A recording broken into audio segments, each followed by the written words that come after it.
વિનાશક પૂરથી વડોદરાના હાલ બેહાલ થઈ ગયા છે। વડોદરામાંથી વિશ્વામિત્રીના પાણી ઓસર્યા, પરંતુ હાલાકી ક્યારે ઓછી થશે તેનો જવાબ કોઈની પાસે નથી। જુઓ આપની ટીવી સ્ક્રીન પરની આ 6 તસવીરોને। પાણી ઓસર્યા બાદ પૂરે વેરેલા વિનાશના દ્રશ્યો સામે આવ્યા છે। રસ્તા પર તણાયેલા વાહનો, મકાનોમાં ઘૂસેલા પાણી, દુકાનોમાં થયેલું નુકસાન।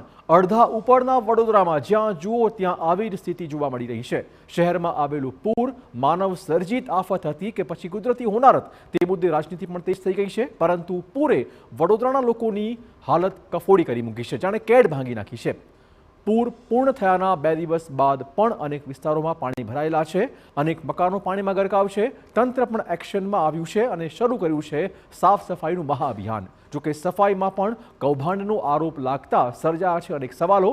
ફાયર વિભાગના અધિકારી પર રાજનેતાઓ માછલા ધોઈ રહ્યા છે, જ્યારે ધૂળ ખાતી બોટ એક નવા જ વિવાદનું કારણ બની ગઈ છે। આ તમામની વચ્ચે વડોદરાવાસી ફરી બેઠા થવા તનતોડ પ્રયત્નોમાં લાગી ગયા છે।